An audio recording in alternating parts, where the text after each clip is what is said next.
Apocalipse capítulo 5, o 4 nós vimos a semana passada. Apocalipse capítulo 5. Um advogado ficou com a incumbência de defender num tribunal um homem que estava sendo julgado, respondendo a um processo por homicídio. E ele era culpado. O advogado sabia que ele havia realmente assassinado uma pessoa. A grande parte da comunidade sabia disso. E estava lá no tribunal no dia do julgamento dele, e o advogado, sabendo que as provas eram muito fortes contra o seu cliente e que provavelmente ele viria a ser condenado, durante o julgamento, todas as vezes que lhe davam a palavra, ele dizia assim, olhando para os jurados. Ele olhava para os jurados e dizia assim: os senhores aguardem que no final do julgamento os senhores terão uma surpresa aqui, os senhores e todas as pessoas da plateia. E o julgamento ia seguindo, as testemunhas sendo ouvidas e todas as provas contra o cliente dele, aquele quadro horrível de condenação.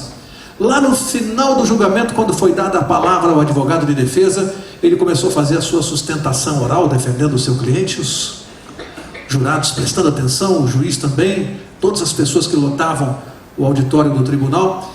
E no final, quase ao encerrar a sua defesa, o advogado usou de uma artimanha e disse assim: agora é o momento da surpresa que eu anunciei para vocês.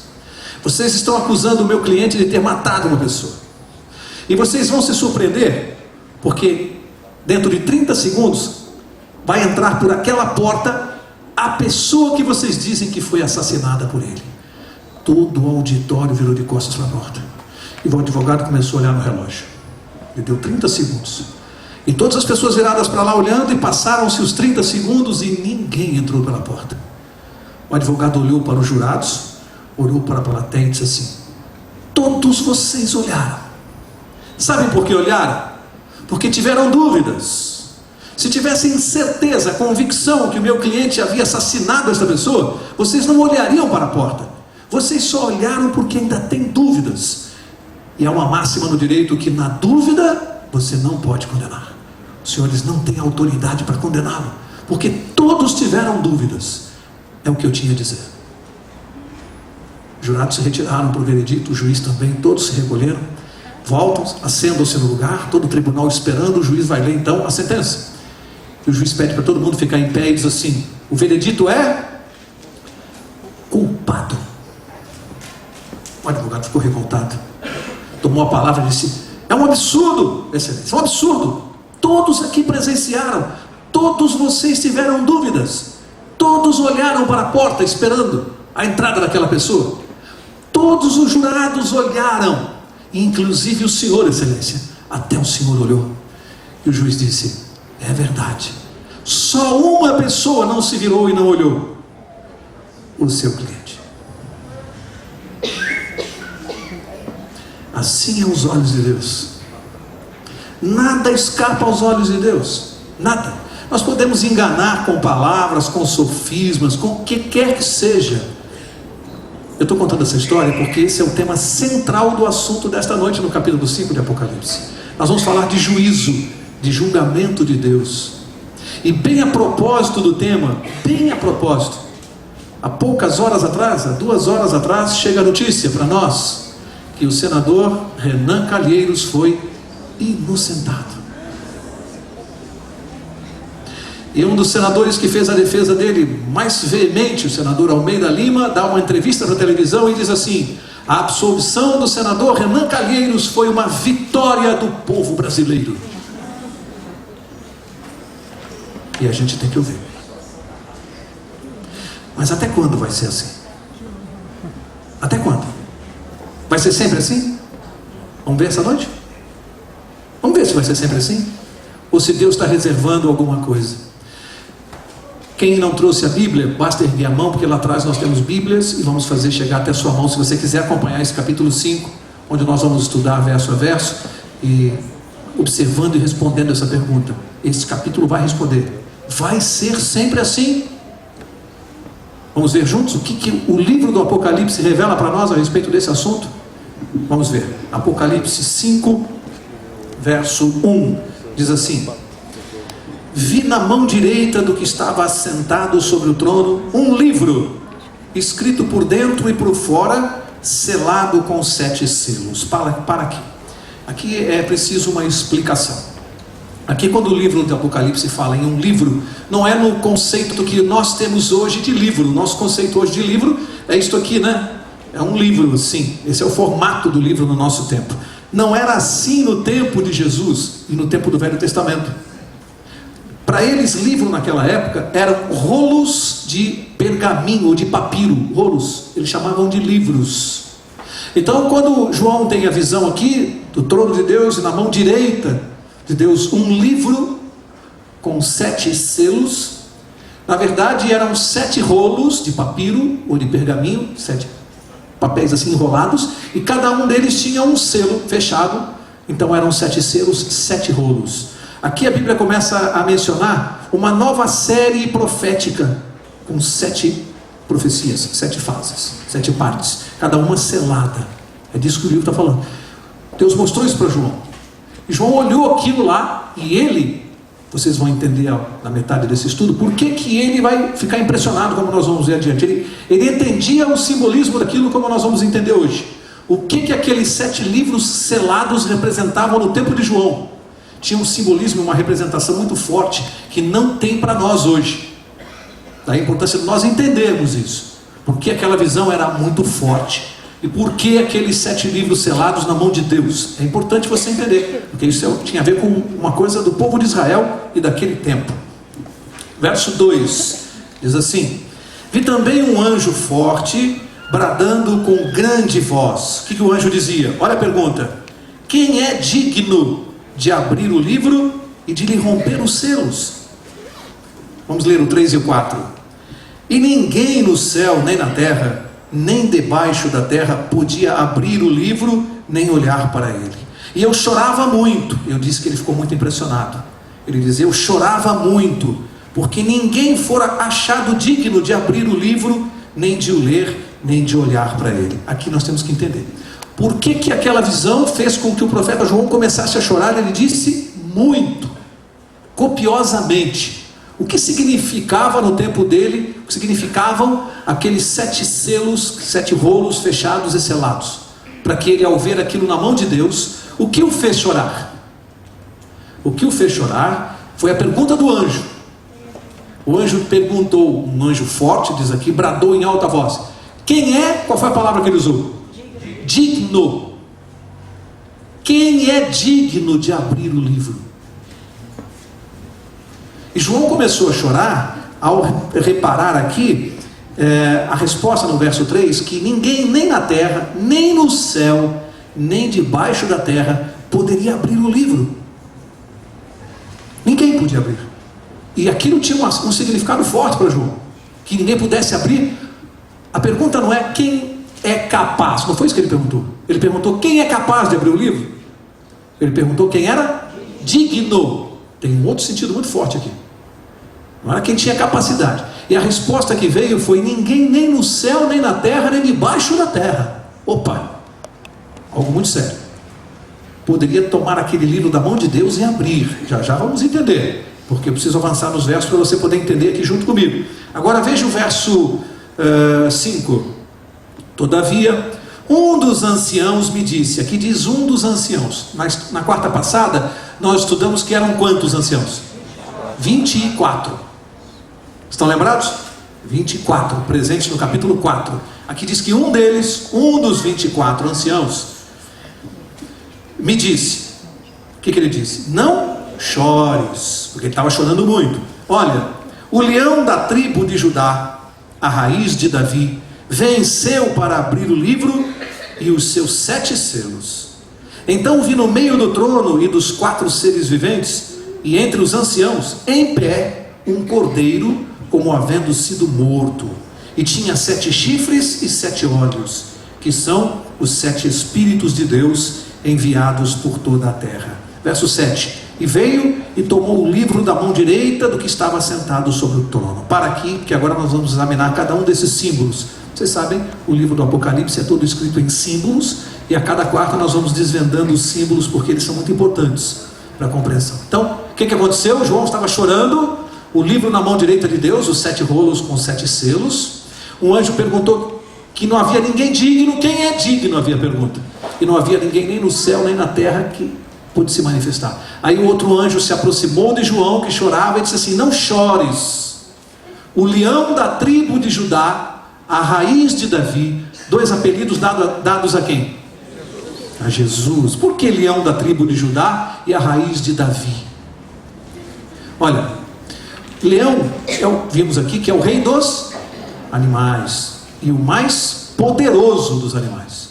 Jesus é o rei dos reis e o mais poderoso na terra e no céu, porque ele é Deus. Portanto, essa palavra para Jesus é muito forte. Por que o leão da tribo de Judá? A tribo de Judá era a tribo mais importante de Israel. Portanto, Jesus era o mais poderoso da mais poderosa tribo representante de Israel, o povo de Deus na terra. Por isso ele ficou com o apelido de leão da tribo de Judá. A raiz de Davi. Por que foi dado esse nome a Jesus? A raiz, o que ela é da planta? O que ela faz? Ela sustenta a planta. A raiz. Davi foi eleito rei de Israel. Quando Jesus é chamado a raiz de Davi, o que estão dizendo? Ele dava sustentação a Davi. Por quê? Porque o reino de Davi era um símbolo do reino de Cristo no céu. Era um símbolo na terra. Davi, rei de Israel, prefigurava, simbolizava o reino de Cristo no céu. Então a Bíblia diz: Jesus dava sustentáculo a Davi na terra. Por isso ele é a raiz de Davi. Dois apelidos dados a Jesus. Agora diz assim no verso 5, que o leão da tribo de Judá, a raiz de Davi, venceu para abrir o livro e os seus 7 selos. Por que Jesus é que podia abrir o livro com os 7 selos? A Bíblia diz por quê? Porque ele venceu. O que ele venceu? O que? Diz que ele venceu. Vamos ver que tipo de vitória foi essa que ele teve para ser digno de abrir o livro, porque só ele era digno.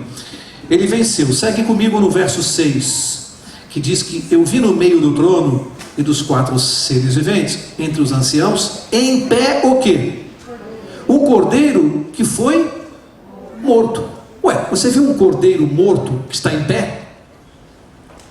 Jesus foi morto, mas ele está na sepultura? Ele está vivo. O que ele venceu? A morte. Ele venceu a morte. Qualquer morte. Que morte ele venceu? A morte eterna.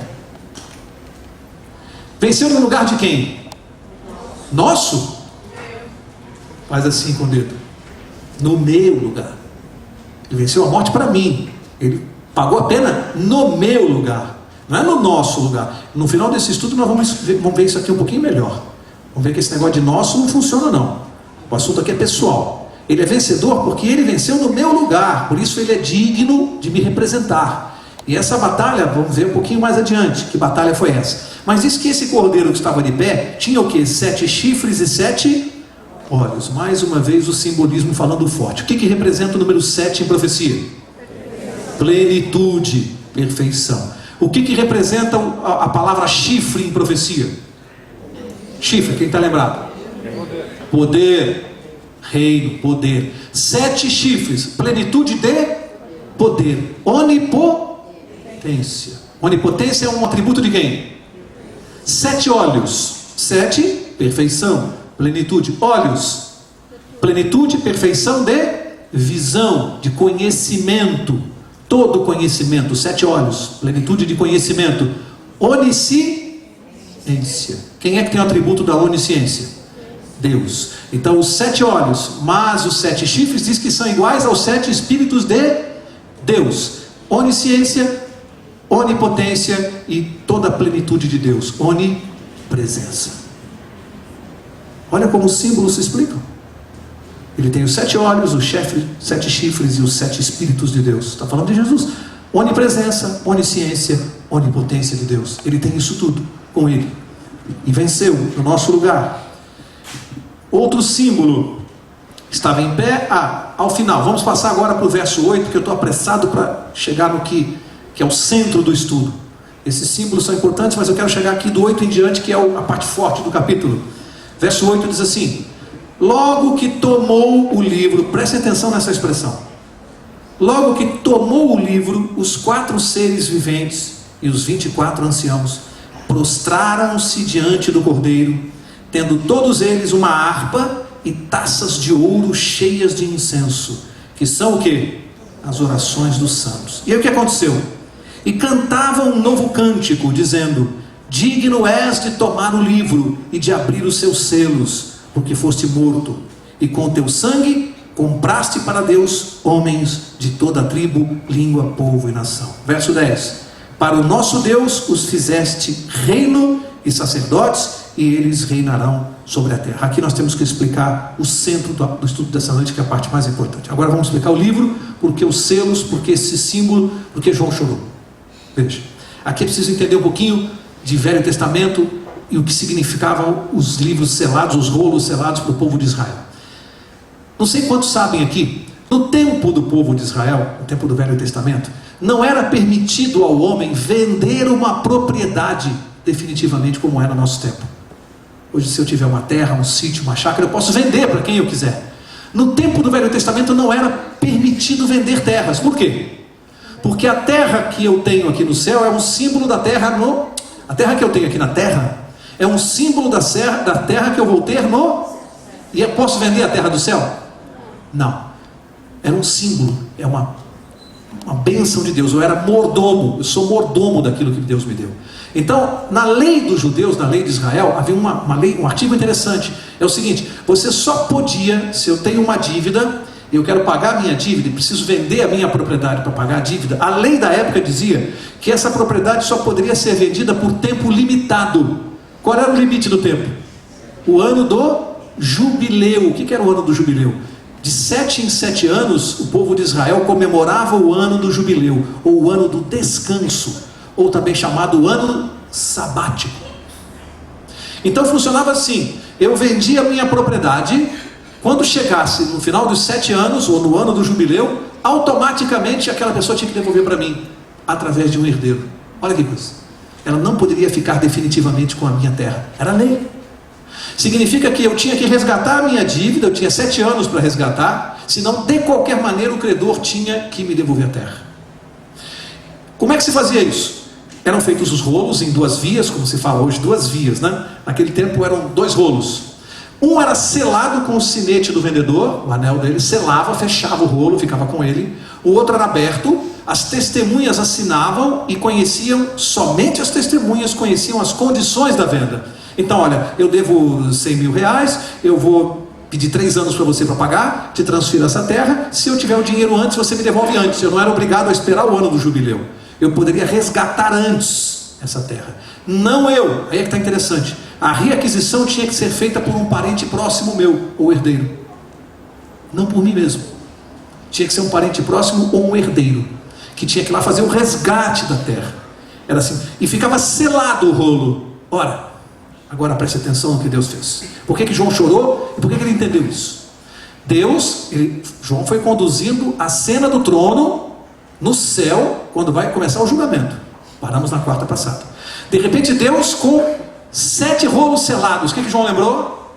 A terra que nós perdemos. Quando é que nós perdemos? Quando Adão pecou. Quando Adão pecou, a herança da terra prometida, quem que usurpou e ficou com a terra? Satanás. Ele é o possuidor, ele é aquele que está na posse da terra e reivindica isso. E nós perdemos esse direito à terra. Naquele momento que o documento está na mão de Deus, o anjo pergunta: quem é digno de tomar da mão de Deus e pode retomar a terra? Quem é? Ninguém no céu nem na terra, a não ser o cordeiro, o leão da tribo de Judá, porque ele foi o vencedor. E ele pagou como? A dívida nossa da terra. Foi morto com sangue. João começou a chorar porque ele entendia isso. Quando ele viu o selo na mão de Deus e o anjo disse que ninguém era digno, o que o profeta pensou? Todas as promessas de Deus e tudo que eu preguei durante a minha vida inteira vai cair por terra se a herança não for dada para nós. Ele compreendeu o simbolismo fortíssimo daquilo. De repente Jesus, diz o verso 7, vai, toma o rolo da mão de Deus e resgata. Para quem ele devolveu a terra? Faz assim com o dedo. E João chorou. E tem que chorar mesmo, porque ele está entendendo o que está acontecendo. É uma questão de salvação para nós. Aquele simbolismo diz muito para João e diz para nós. Ali, naquele momento, Jesus, quando morreu na cruz, guarda isso, ele garantiu a nossa herança futura. Mas ela só vai se concretizar quando ele voltar, porque a herança é futura. Ele garantiu, mas eu ainda não tomei posse. Para que aconteça isso, primeiro precisa acontecer uma coisa. Tomou o livro está fechado ou está aberto na mão de Deus? Selado. Tem que tirar o selo, não tem? O que tem nesse livro que está na mão de Deus? O que tem no documento do contrato que a testemunha conhecia? As condições. O que tem no livro que está na mão de Deus? A sua vida e a minha vida, os nossos atos estão no livro. Só Jesus pode tirar o selo e abrir. E quando ele abre, o que começa no céu? O julgamento. A herança e a volta de Jesus só pode se concretizar após o exame dos livros. Só após o julgamento.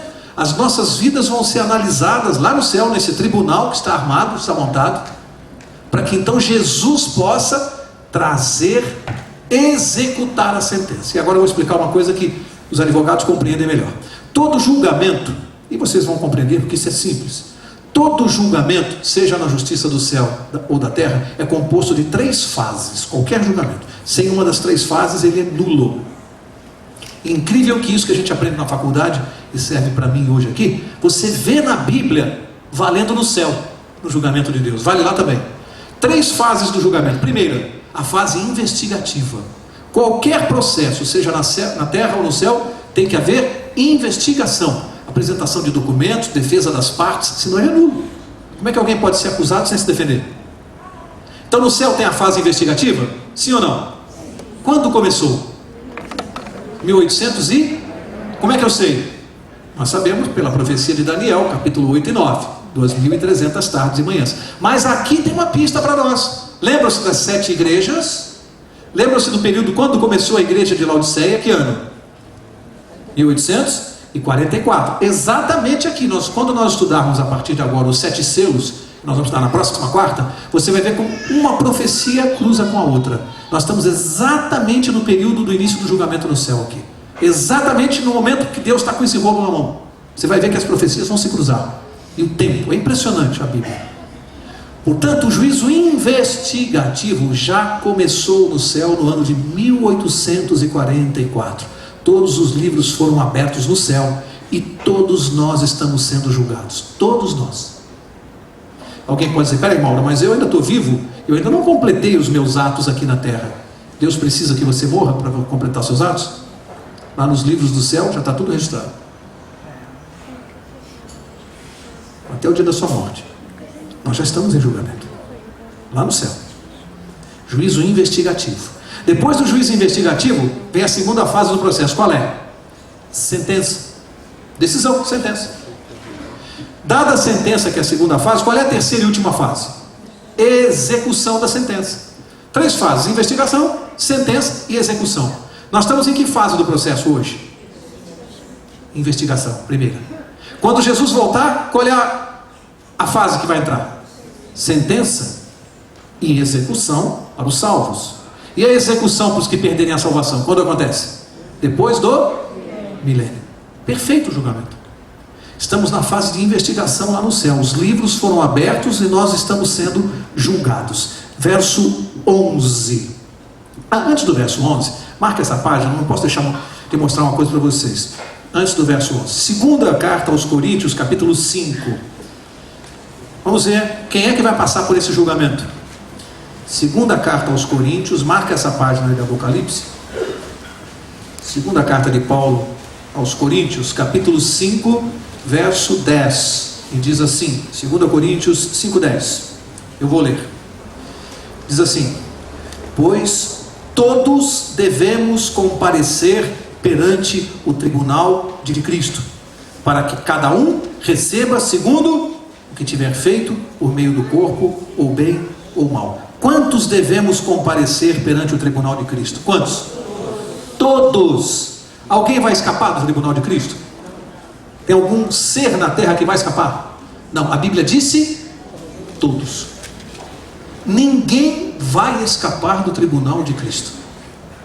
Todos nós seremos julgados. Mas vai acontecer uma coisa muito bonita que eu vou deixar para o fim. Vou deixar para o fim para contar para vocês. Que vai acontecer uma coisa muito bonita nesse julgamento. Por isso que João chorou. Ele entendeu Jesus tomando o livro da mão de Deus. O único que é digno. Agora, olha comigo o Romanos capítulo 2. Preciso mostrar mais uma coisa que tem a ver com esse julgamento. Romanos capítulo 2. Eu peço que você leia comigo o verso 16. Romanos 2, 16. O que diz aí? Isto sucederá no dia em que Deus há de julgar o quê? Os segredos dos homens, por meio de Jesus Cristo, segundo o meu evangelho. O que Deus vai julgar? Os segredos dos homens. Quantos vão comparecer ao tribunal? Todos. E todos diante do tribunal. Alguma coisa vai ficar de fora do julgamento? Não, porque até os segredos. Até os segredos vão ser julgados. Até aquilo que ninguém sabe, nem nunca soube na minha vida e na sua. Aquilo que ninguém nunca soube, até isso vai entrar em julgamento. Nada vai escapar do tribunal de Cristo. Agora, para você terminar e a gente voltar para Apocalipse, João, Evangelho de João, capítulo 5. Evangelho de João, capítulo 5. Tem uma declaração importante aqui, que eu como advogado, a gente fica totalmente tonto com as coisas de Deus. Olha o que Deus faz com um advogado. A nossa compreensão humana de lei, de julgamento, olha o que Deus faz. João 5, verso 22. João 5, 22 diz assim, acompanhe comigo. O Pai a ninguém julga, mas deu ao Filho todo o juízo. Qual é a função de Jesus no tribunal do céu que começou em 1844? Qual é a função? O verso aqui disse: o Pai a ninguém julga, mas deu ao Filho o juízo. Qual é a função de Jesus? Qual é o cargo dele? Juiz. No tribunal de Cristo, juiz é Cristo. Mas sabe por que isso me confunde como advogado? Agora avança para frente, primeira carta de João. Não é o Evangelho não, lá no fim, primeira carta de João. Olha o que está escrito lá na primeira carta de João, para você entender como funciona esse julgamento no céu. Primeira carta de João diz assim, 1 João capítulo 2, verso 1, diz assim: meus filhinhos, estas coisas vos escrevo para que não pequeis. Se porém alguém pecar, temos o quê? Um advogado para com o Pai. Quem é o advogado? Jesus Cristo, o justo. Para quê? Qual é a função de juiz no julgamento? Estou vendo dúvida em vocês. Alguém acha que tem confusão entre esses dois versos? Um advogado diria conflito de leis. Qual é a função de Jesus no julgamento? Juiz e advogado. Ele é as duas coisas. No tribunal humano isso vale? Você pode, o seu advogado pode ser o seu juiz, mas no céu vai ser assim. Por que isso é importante? Eu preciso temer o julgamento em que o meu advogado é que vai me julgar? Eu tenho que ter medo? Só numa circunstância: se o juiz não for o meu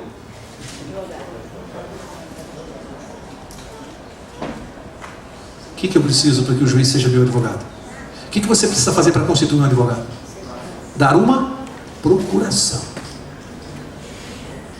Será que todos nessa sala já deram uma procuração para Jesus, ou tem gente ainda pensando? Porque que ele é o juiz, ele vai ser de qualquer maneira, para todos. Mas advogados só aqueles que derem procuração para ele. Portanto, toda a minha sorte no julgamento depende de se meu advogado também é o meu juiz. Porque se o meu juiz for um e o advogado for outro, vocês estão começando a entender onde nós vamos chegar? Os que não aceitaram ainda estão sem advogado, porque juiz de qualquer maneira Jesus será. Então a questão de aceitar Jesus como Salvador não é simplesmente vir aqui à frente. Você aceita Jesus? Aceito, vem aqui. Não. Isso pode ser uma coisa emotiva de momento, nada contra esse tipo de manifestação. Não estou criticando, só estou dizendo que aceitar Jesus como Salvador e advogado implica em segui-lo. fazer o que Ele pede, ser transformado por Ele, ser modificado por Ele, ser discípulo dEle, e se aceitar Jesus como Salvador. Porque se eu levanto a minha mão e digo que eu aceito Jesus, mas não mudo nada na minha vida, e continuo fazendo o que eu faço, e não obedeço às ordens de Jesus, esquece, a procuração foi revogada. Esquece. Aceitar Jesus como... Quando eu constituo um advogado, pelo menos no meu escritório é assim. Quando um cliente me procura para me contratar, eu vou examinar o caso dele. Primeiro eu vou dizer se eu vou pegar ou não. Se eu vou pegar ou não. Porque eu sei quem eu defendo e quem eu não defendo. Isso acho que todo profissional tem liberdade para isso. Eu jamais defenderia um traficante, por exemplo. Jesus não. Ele defende. Incrível, né? Ele defende. Mas porque ele pode fazer o que eu não posso. Ele pode transformar o traficante e eu não posso. Eu não posso fazer isso. Mas ele pode. Só que há um contrato entre mim e o meu cliente. As condições. Quando eu vou contratar Jesus, também tem condições. Mauro, você quer ser meu... Quer que eu te represente? Quero, Senhor. Pois é, mas então os meus princípios são esses aqui. Você vai segui-los? Vou, então vou ser seu advogado. Ah, Senhor, mas esse princípio aqui eu não posso, aquele também não posso, esse aqui não dá, esse... Infelizmente não posso te representar. É assim que funciona, gente. Não dá para dizer eu sou de Jesus, eu sigo Jesus e não faço o que Ele pede. Não dá, isso não existe. Ou você é seguidor de Cristo ou você está sem advogado. Mas eu quero fechar. Mas marca isso. Jesus é ao mesmo tempo juiz, meu juiz, e poderá, dependendo da minha vontade, também ser meu advogado. Ele vai acumular as duas funções, sem que seja nulo esse processo. Isso aqui é incrível. Não vicia o processo. Para terminar, verso 11, volta lá para Apocalipse 5, vamos terminar os 4 últimos versos. Apocalipse 5, verso 11 diz assim: então olhei e ouvi a voz de muitos anjos ao redor do trono, e dos seres viventes, e dos anciãos, e o número deles era milhões de milhões, e milhares de milhares. Quantos anjos tem no céu? Aqui diz, milhões de milhões. Quantos são milhões de milhões? Quem tem uma calculadora com muitos zeros, faça a conta, multiplica milhão por milhão. Vê o que vai dar. É de trilhão para cima. É o que tem de anjo no céu. E a Bíblia diz que um só pode matar mais de 180 mil homens, como aconteceu. Um só. Imagina o poder de um anjo. Lá tem trilhões à nossa disposição de anjos. Verso 12. O que os anjos estão fazendo? Proclamando com grande voz. Olha, trilhões de seres proclamando o quê? Digno é o Cordeiro que foi morto de receber poder e riqueza, e sabedoria, e força, e honra, e glória, e louvor. Então ouvi toda a criatura que está no céu, na terra, debaixo da terra e no mar, e todas as coisas que neles há, dizerem ao que está assentado sobre o trono, e ao Cordeiro seja o louvor, e a honra, e a glória, e o poder para todo sempre. E os 4 seres viventes diziam amém, e os anciãos prostraram-se e o adoraram. Por que tudo isso? Porque todo este louvor no céu, dado à pessoa de Jesus, quando ele tomou o livro com selos e vai abrir os selos. Por que, gente? Porque os anjos, os anciãos, João, o apóstolo, todos os que estavam lá, trilhões de anjos, compreenderam essa coisa maravilhosa que foi o plano da redenção. E aqui eu quero encerrar com a questão do vencedor. Por que Jesus venceu Satanás? E por que eu disse que a nossa herança é futura? Jesus garantiu a minha salvação na cruz. Ele fez tudo o que eu preciso para me salvar lá na cruz, lá no passado. Mas a Bíblia diz que eu só vou receber essa herança no futuro, e depende de uma coisa. Esse que é o ponto. Eu vou explicar com uma ilustração. Vamos imaginar aqui, vou usar o pastor Marcelo que acabou de chegar. Vamos imaginar, por exemplo, que o pastor Marcelo me deve, uma hipótese, me deve R$1 milhão. Pronto. Um dinheiro que o pastor Marcelo não tem condições de me pagar. Eu quero dar um exemplo de uma dívida impagável. R$1 milhão. Ele não tem condições, mas ele diz, olha Mauro, nem que eu trabalhe a minha vida inteira, eu vou te pagar. Imagine que ele está conversando comigo no meu escritório, ele é meu devedor.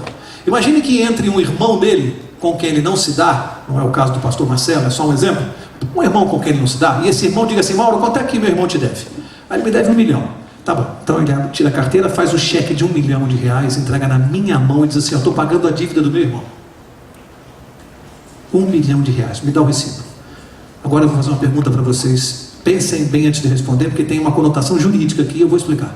Eu pergunto, o irmão dele veio e me entregou um cheque de 1 milhão para pagar a dívida e pediu o recibo. Eu pergunto, a dívida do pastor Marcelo está paga? Sim ou não? Não. Alguns dizem que sim, outros que não. Alguns dizem que sim, outros que não. Há uma dúvida aqui, eu vou perguntar de novo. A dívida do pastor Marcelo está paga? O irmão veio, entregou 1 milhão, um cheque de 1 milhão na minha mão, me pediu o recibo. Eu pergunto, a dívida dele está paga? Sim ou não? Não, assim. Sim ou não? Vocês beberam ou não? Vou perguntar de novo, a dívida está paga? Parece que o não está ganhando, pastor.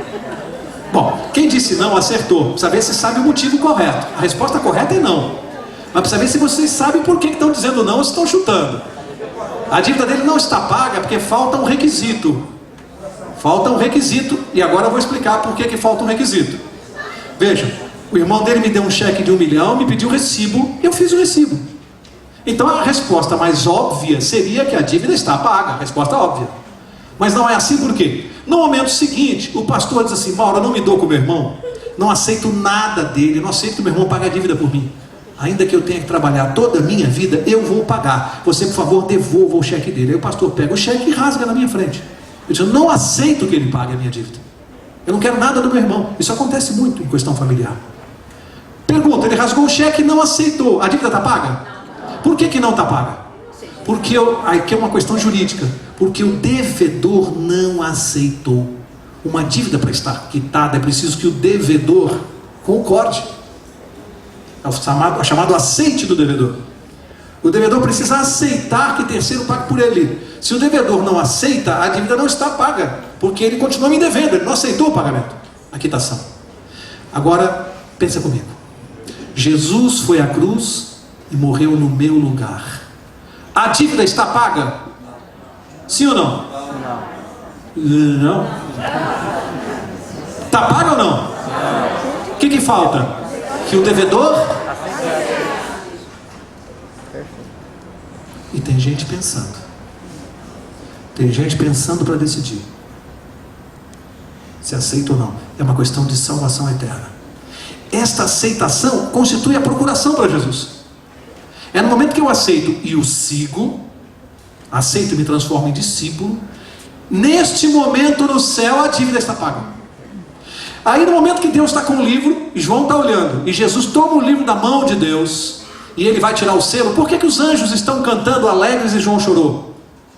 Porque o advogado de João, meu e seu, que está com o livro, é Jesus. Aí começa o tribunal, vem o promotor, Satanás. Ou você pensa que ele não vai estar no nosso julgamento? Ele não vai faltar por nada nesse mundo.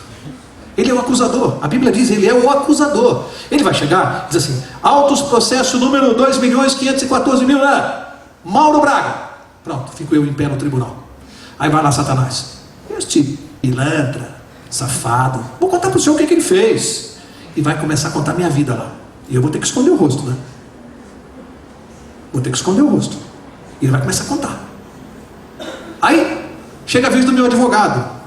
Ele fica surpreso, porque Jesus está sentado no lugar do juiz. E Jesus levanta e toma o lugar do meu advogado. E diz assim: mas no dia tal, a tal hora, de tal ano, ele me aceitou como seu salvador. Aceitou a minha morte na cruz no lugar dele. Porque eu não paguei por mim. Ele vai falar para Satanás: você sabe, eu não tinha pecados. Eu paguei por ele. E ele aceitou. E me entregou a procuração. Qual é o veredito para ele? Culpado. Ok. Pago na cruz. Outro caso. Próximo. Do que você tem medo? Qual é teu medo do julgamento? Eu vejo gente apavorada com o juízo de Deus. Apavorada. O juiz é seu advogado. Ele vai bater um carimbão assim: pago na cruz. Próximo. Agora, ai daquele, Jesus vai ficar muito triste. Satanás acusando, Jesus vai olhar e vai dizer assim: quanto eu apelei para você, quanto eu te pedi, quanto eu implorei, quantos anjos eu mandei, você ficou pensando e pensando e pensando, aí um dia o caminhão te atropelou. E você não tem advogado aqui no céu. Aí Satanás deita e rola, né? Assim, advogado. Jesus vai chorar. Não foi por falta de oportunidade. Recado dessa noite, meu amigo, meu irmão querido, se você ainda não deu essa procuração para Jesus, faz isso antes de chegar em casa. Faz isso antes de sair aqui no trânsito, na rua. Faz logo. Não fica pensando num assunto desse. Isso não é assunto para pensar. Jesus falou assim, é pegar ou largar. Você tem alguma solução melhor para a tua vida eterna? Se você tiver, a que Jesus oferece é essa. Me aceita como Salvador porque eu já paguei. E me segue. Para você ser diferente. Para encerrar, eu me lembrei dessa história, que eu nem ia contar, eu ia terminar hoje com esse assunto aqui, com esse apelo, mas eu preciso contar isso, porque tem uma pessoa aqui, e ela sabe que eu vou falar para ela, que na chegada me procurou, muito triste, problemas, e me fez uma pergunta, ele disse assim, Mauro, por que a minha cruz está tão pesada? Eu confesso que eu sentei ali, o pastor orou, e eu fiquei aqui, iniciei o estudo, e esse assunto na minha cabeça, por que a minha cruz está tão pesada? Quero mandar um recado de Deus para essa pessoa essa noite. O recado é o seguinte, haviam várias pessoas carregando cruzes enormes, arrastando-se, sofrendo com os ombros já todos machucados, carregando. E um deles estava reclamando que a cruz estava pesada, estava ferindo as costas e que ele não estava tendo força para carregar. Aí ele teve uma ideia. Ele pegou, deitou a cruz no chão e começou a serrar a ponta para diminuir a cruz. Quis ajudar Deus. Pô, Senhor, essa cruz eu não posso, a minha tem que ser menor. E começou a serrar, e cada vez ele parava um pouquinho mais, serrava mais um pedaço. E a cruz foi encurtou, ficou pequenininha, ele pôs nas costas e já carregava sem arrastar no chão. E foi indo, achando que humanamente ele deu uma grande solução, diminuiu o peso da sua cruz. Achou que Deus estava sendo injusto, porque é uma cruz tão pesada. E foram, até que chegaram ao abismo. Havia uma distância assim de 5 metros até outro ponto do abismo, e ali, sabe o que aconteceu? Os outros com as costas sangrando, estenderam a cruz de um lado ao outro assim, e atravessaram andando pela cruz. E quando ele viu que ele tentou estender a dele, não chegava nem na metade do abismo. Os outros passaram e ele morreu ali.